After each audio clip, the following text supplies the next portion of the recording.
মোস্তফা সরোয়ার ফারুকী যে আল্লামা আহমদ শফীকে তেতুল হুজুর বলেছিল, যে 5 মে কালো রাতে লিখেছিল শাপলা চত্বর জঞ্জাল মুক্ত হয়েছে, মোস্তফা সরোয়ার ফারুকী যে সমকামিতার প্রসারে প্রকাশ্যে ভূমিকা রেখেছে, ব্যাচেলর ছবিতে লিটনের ফ্ল্যাটের কথা বলে লিভ টুগেদারকে নরমালাইজেশন করেছে, যে থার্ড পারসন সিঙ্গুলার নাম্বার ছবিতে পরকীয়াকে একদম স্বাভাবিক মানবিক চাহিদা হিসাবে উপস্থাপন করেছে,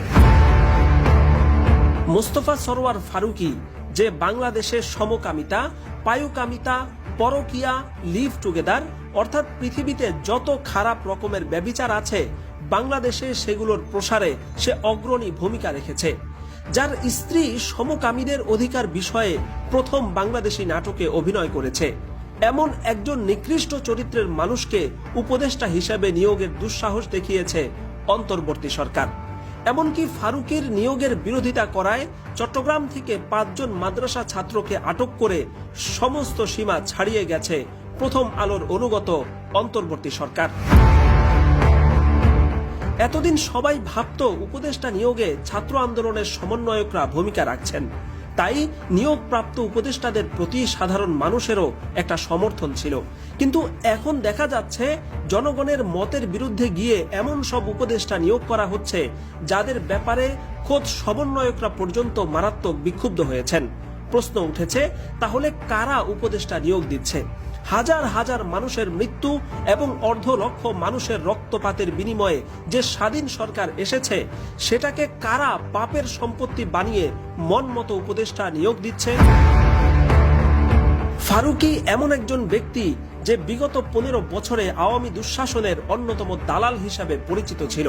জুনায়েদ আহমদ পলকের সাথে ঘনিষ্ঠতা, পুলিশের আইজিপি বেনজিরকে মহান মানুষ বানানো, নিজের স্ত্রীকে শেখ মুজিবের স্ত্রীর ভূমিকায় অভিনয় করানো, যুদ্ধাপরাধীর বিচারের কথা বলে শাহবাগীদের নির্লজ্জ দালালি করেছে কথিত এই সংস্কৃতি কর্মী। নিজেদের জীবনের বিনিময়ে বাংলাদেশের স্বাধীনতা এনেছে এদেশের যে আপামর ছাত্র জনতা, তারা 5 আগস্টের পর থেকে দেশের সমস্ত জায়গায় শেখ মুজিবের ভাস্কর্যগুলো মাটির সাথে মিশিয়ে দিয়েছে। সেই জনতার রক্তের উপর দিয়ে উপদেষ্টা হওয়া এই ফারুকী ফ্যাসিবাদের সাইনবোর্ড সেই মুজিবুর রহমানকে আবারও এদেশের মাটিতে প্রতিষ্ঠিত করার অপচেষ্টা চালাচ্ছে। সবকিছুর পর ঘুরে ফিরে প্রশ্ন উঠেছে, আসলে কারা উপদেষ্টা নিয়োগ করছে? ফারুকীর মতো ঘৃণ্য চরিত্রের মানুষ, এমনকি জুলাই হত্যা মামলার আসামি শেখ বশিরের মতো ব্যক্তিকে কাদের পছন্দে নিয়োগ দেওয়া হচ্ছে? এক্ষেত্রে একদিকে ডক্টর আসিফ নজরুল, অপরদিকে প্রথম আলো প্রভাবিত মহলটির দিকে অভিযোগের আঙুল তোলা হচ্ছে সামাজিক মাধ্যমে। প্রথম আলো ডেইলি স্টারের এই বামপন্থী গ্রুপ কয়েকজন উপদেষ্টার যোগ সাজসে একদিকে সেকুলার সমকামী চিন্তাধারার রাষ্ট্র ব্যবস্থা গড়ে তুলতে চাইছে, একই সাথে দেশের শীর্ষ পর্যায়ে আওয়ামী লীগের স্টেক হোল্ডারদের পুনর্বাসন করার অপচেষ্টা চালাচ্ছে। অথচ ডক্টর আসিফ মাহতাব উৎস, কনক সরোয়ার, পিনাকি ভট্টাচার্য, মাহবুব কবির মিলন এবং ইলিয়াস হুসাইনের মতো পরীক্ষিত যোদ্ধা যারা এই ঘুমন্ত জাতির মাথায় বিপ্লবের আগুন জ্বালিয়েছেন, তাদেরকে চরমভাবে অবমূল্যায়ন করা হয়েছে। সবচেয়ে ভয়াবহ বিষয় হচ্ছে, যেই বাক স্বাধীনতার জন্য এতগুলো মানুষ জীবন দিল, এখন ফারুকীর নিয়োগের বিরোধিতার কারণে চট্টগ্রাম থেকে 5 জন মাদ্রাসা ছাত্রকে আটক করার দুঃসাহস দেখানো হয়েছে।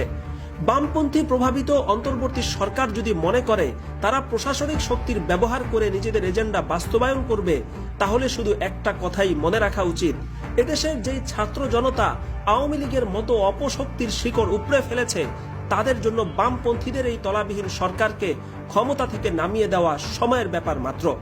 ফারুকীর মতো দালালকে উপদেষ্টা হিসাবে দেখার জন্য এদেশের মানুষ জীবন দেয়নি। কাজেই কারা, কোন প্রক্রিয়ায়, কোন ক্ষমতার ভিত্তিতে, কোন পত্রিকার অফিস থেকে উপদেষ্টাদের নিয়োগ দেওয়া হচ্ছে, সেটা জাতির সামনে পরিষ্কার করতে হবে।